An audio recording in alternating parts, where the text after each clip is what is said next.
Bonjour, j'espère que vous allez bien et que tout se passe au mieux pour vous comme toujours. Je vous souhaite la bienvenue dans cette nouvelle guidance concernant les énergies de la semaine du 17 au 23 juin. Une semaine importante pour certains d'entre vous si vous passez les épreuves du bac ou si vous avez des enfants qui passent cette épreuve. Ce qui peut sembler une semaine longue et stressante, alors je vous souhaite bon courage et bonne réussite à tous. Pour cette semaine, j'ai tiré 3 cartes du tarot et comme vous allez le voir, elles sont toutes les 3 inversées. Je vous avais dit qu'on allait rentrer tout doucement dans un changement énergétique et l'inversement de ces cartes peuvent indiquer le début de ce changement. Alors nous avons tout d'abord le valet des coupes inversé, le roi des bâtons inversé et le cavalier des deniers inversé. 3 personnages masculins, 3 générations d'hommes.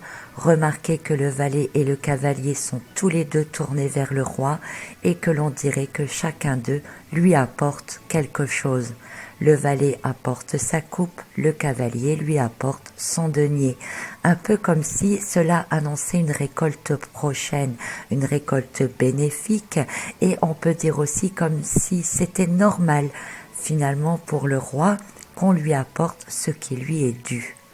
En même temps, ces 3 cartes inversées indiquent de ne pas être pressé, de ne pas être impatient. Ce qui doit vous revenir vous reviendra, mais peut-être avec un peu de retard.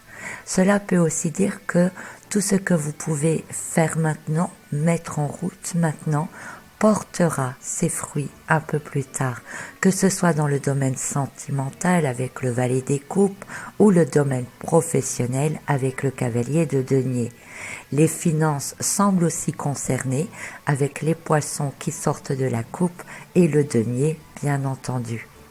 Ces 3 cartes mises ainsi, l'une à côté de l'autre, me font penser aussi à un changement de comportement. Rappelez-vous, les messages précédents nous demandaient de définir ce que l'on voulait vraiment, réellement dans sa vie et ce que l'on aimait faire le plus. Et là, on dirait bien que ce roi des bâtons, entouré de coupes et de deniers, comprend maintenant qu'il faut allier plaisir et travail, qu'il peut réussir en faisant ce qu'il aime, qu'il doit en quelque sorte s'accorder entre son âme, représentée ici par le valet des coupes, et son esprit, représenté par le cavalier de denier. Mais le tout étant à l'envers, on peut penser qu'il ne sait pas encore comment faire, comment changer les choses. Et je dirais même que ce roi au centre ici pourrait avoir peur tout simplement de perdre le contrôle, ou qu'il doit changer totalement sa manière de faire les choses. Tout ceci semble donc très intéressant et nous verrons par la suite ou dans les semaines suivantes vers quoi cela nous mènera. Dans le même sens d'idée, ces 3 cartes inversées peuvent indiquer que vous n'êtes pas obligé non plus de changer de vie du jour au lendemain, parce que ça vous fait peur de faire cela, mais que vous pouvez, en parallèle de ce que vous faites déjà, vous consacrer à ce que vous aimez faire le plus, que ce soit le soir ou le week-end, par exemple. Le but est de sortir un peu du système métro-boulot-dodo pour entrer dans un nouveau système au départ qui serait métro-boulot-amusement-dodo. Pensez donc à déplacer votre énergie d'action principale. Votre travail, ce que vous faites dans la journée, ne doit plus devenir le centre de votre journée, le plus important de la journée. Ça doit passer au second plan, comme quelque chose que vous êtes obligé de faire et que vous ne pouvez pas faire autrement. Mais redirigez votre intention et votre importance sur ce que vous aimez faire à côté. Il faut que vous gardiez un temps de total plaisir, de vous trouver un créneau pour faire cela, même si ce n'est qu'un petit créneau au début, donc dans la journée, le soir ou le week-end. Ce qui est à retenir, c'est que chaque jour, vous devriez pouvoir vous faire plaisir en faisant quelque chose qui vous plaît vraiment et dont vous pourriez, pourquoi pas, faire profiter les autres. Je vous propose de voir ces cartes une par une. Le valet des coupes inversé, c'est un personnage jeune, très connecté à ses intuitions, très passionné aussi. Il est avant tout considéré comme un messager, un porteur de nouvelles. En étant inversé, il peut s'agir de nouvelles qui arrivent après un long moment d'attente, si c'est votre cas. Et s'il s'agit d'une situation récente, alors ce valet vous invite à ne pas être pressé, il peut y avoir des retards. Vous aurez des nouvelles, mais un peu plus tard. Le valet des coupes est aussi une lame qui annonce le début d'une nouvelle période.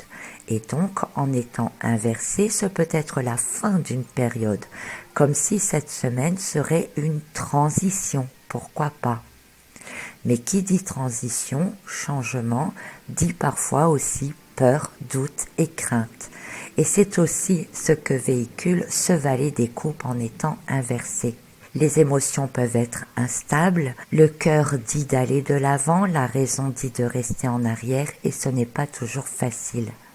Certains n'arrivent peut-être pas encore à faire la différence entre ce qu'ils désirent pour eux-mêmes qui comble un besoin, un manque, et ce qu'ils désirent pour eux-mêmes qui serait naturel, qui serait leur dû, qui serait évident. Vous placez alors, on va dire, en objectif des buts qui ont trop de paramètres qui sont indépendants de vous-même et sur lesquels, comme ce roi des bâtons inversé, vous n'avez pas vraiment de contrôle. Vous finirez alors par vous décourager vite et abandonner simplement parce que vous ne pourrez pas contrôler tous les paramètres et vous ne pourrez pas combler tous vos manques et vos désirs. Ce n'est donc pas cette voie-là qu'il faut suivre, même si c'est ce que vous dit le cœur, surtout si celui-ci est troublé par l'ego, toujours très présent. Donc ne vous laissez pas guider par des manques et des besoins, car vous entrerez jamais dans la bonne voie à travers la bonne porte, celle qui est pour vous.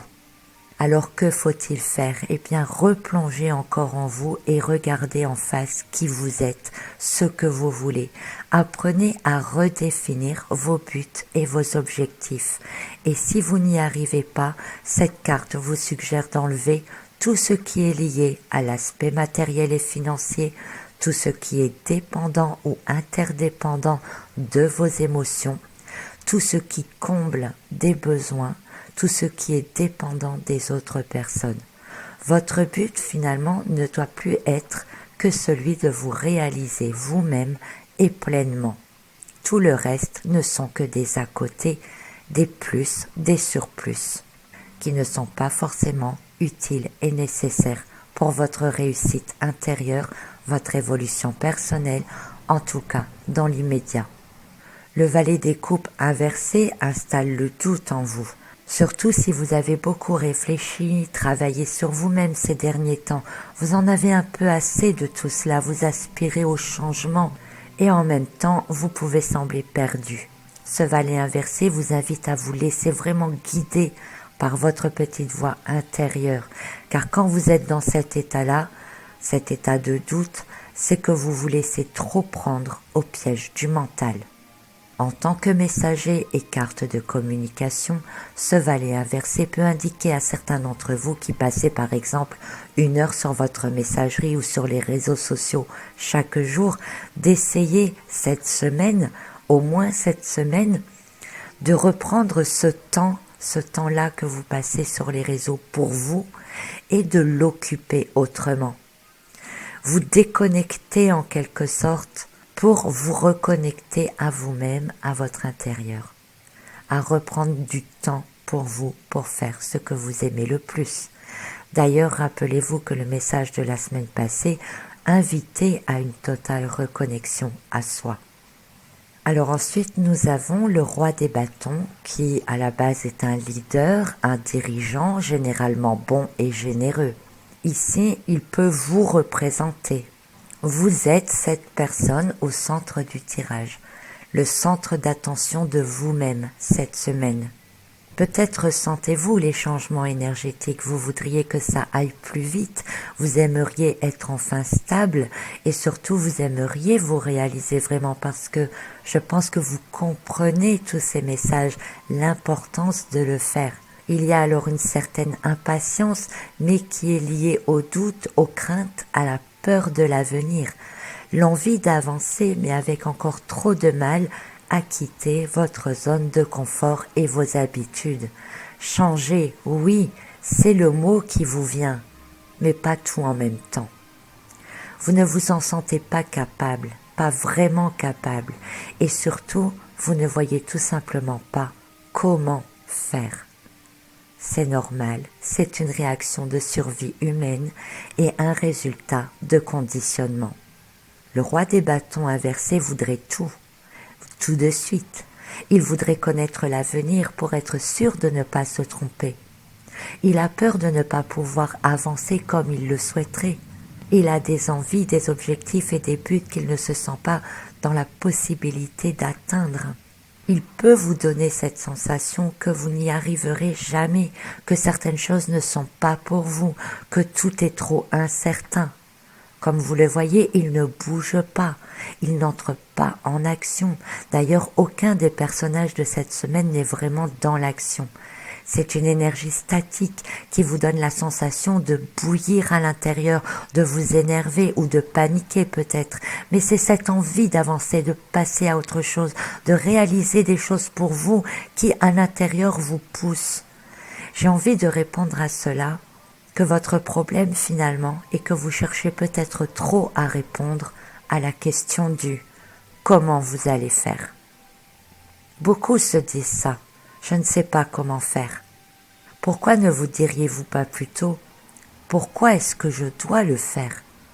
Posez-vous cette question sans vous soucier du comment.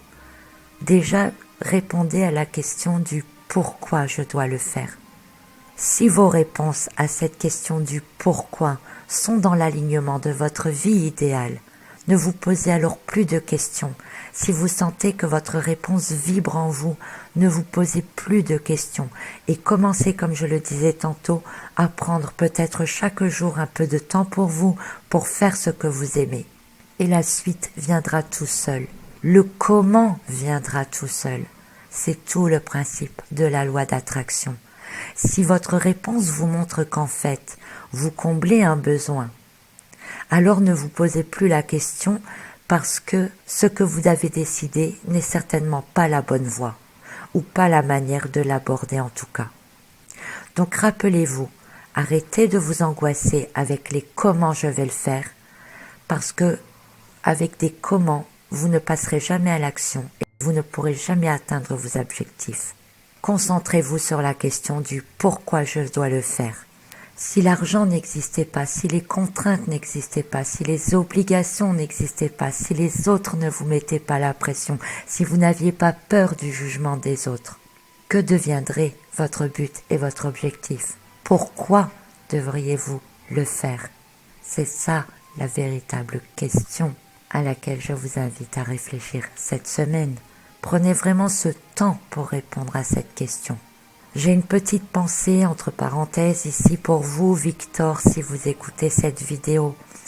D'après vos commentaires, vous avez envie d'écrire, non pas pour écrire spécialement, mais apparemment pour vous libérer d'anciennes situations passées. Or, vous ne savez pas comment écrire, vous n'y arrivez pas parce que vous ne pensez pas encore à pourquoi vous devez écrire. Si vous écrivez dans le simple but d'écrire, vous n'y arriverez pas, car vous penserez à trop de paramètres qui sont liés autour de l'écriture. Si vous écrivez dans le but de vous comprendre vous-même, de guérir du passé, de faire évoluer votre âme avec ce qui a été expérimenté, alors vous verrez que les mots vous viendront tout seuls et votre livre s'écrira tout seul. Peut-être que cet exemple pourra servir à d'autres, c'est pourquoi je me suis permis de le mettre ici. Alors ensuite, nous avons ce cavalier des deniers, lui aussi inversé, un personnage normalement très cartésien, très terre-à-terre, très créatif. C'est un personnage qui ne fait pas n'importe quoi à n'importe quel moment, un peu comme si sa vie était réglée comme une horloge. En étant inversé, cette carte peut indiquer que justement, vous êtes encore trop coincé dans certaines croyances, trop attaché à certains aspects matériels ou trop attaché à votre apparence. Vous êtes aussi trop sous la question du « qu'en dira-t-on » ? Que va-t-on penser de moi ? Et c'est tout simplement ce genre de comportement et de limitation qui vous empêche vraiment d'avancer, d'être vous-même. Vous ne pouvez pas voir d'issue possible dans ce cas-là, comme ce personnage qui tourne dos à l'avenir. Regardez bien, vous avez le roi des bâtons qui regarde au loin, vers l'avenir. Et que voit-il?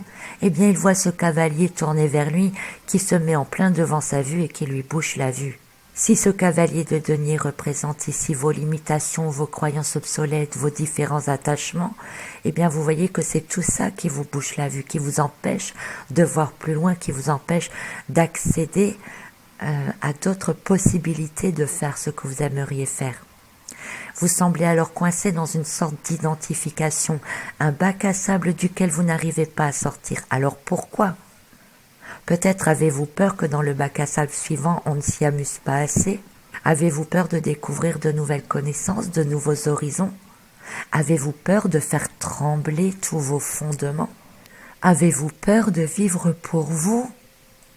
L'ensemble de ces cartes montre que dans l'ensemble, vous sentez qu'il y a quelque chose qui cloche. Vous vivez pour certains comme des robots. Alors attention, ce n'est pas une critique, bien entendu, c'est une prise de conscience. Vous suivez des ordres préétablis, préprogrammés. Comme je le disais plus tôt, si vous voulez faire autre chose, si vous voulez vous aligner avec ce que vous aimez vraiment faire, avec ce qui vibre au fond de vous, ne cherchez surtout plus à savoir comment. Parce que ce comment vous limitera toujours, ce comment vous renverra toujours à ce cavalier de denier inversé qui vient vous dire oui mais tu peux pas parce que t'as pas assez d'argent, tu peux pas parce que tu peux pas te déplacer, parce que tu ne connais pas assez de monde, parce que ce n'est pas dans les croyances, dans l'enseignement qu'on t'a appris, parce que ça ne colle pas avec ce qu'on attend de toi, etc., etc., etc. Donc le comment limitera toujours, il fera intervenir directement votre mental, votre raison, votre formatage. Donc cette semaine, je vous invite fortement à réfléchir et à répondre sincèrement à la question « Pourquoi je dois faire ce que j'aime le plus ?» et repérer dans vos réponses tout ce qui correspond à des besoins, à combler des manques qui soient trop dépendants des autres. Pourquoi devez-vous le faire pour vous-même, au fond de vous? Pourquoi vous vous sentez heureux ou léger, ou peut-être que votre âme frétille rien qu'à l'idée de penser ou de vous voir en train de faire ce que vous aimez vraiment, en train de faire ce qui vous plaît le plus? Pourquoi? J'espère qu'avec cette question et mes explications, des lumières vont s'éclairer en vous. J'espère que cela va encore aider d'autres personnes à trouver leur voie. Je vous remercie pour votre participation dans les commentaires parce que vous réagissez vraiment bien au message. On sent que vous travaillez sur vous, que vous cherchez vos réponses. Je vous encourage donc tous à continuer dans cette voie. Certains ont déjà trouvé finalement quelle est leur voie, leur mission, leur vie, celle qu'ils doivent emprunter maintenant. J'espère que plus on avance et plus ça aidera encore d'autres personnes.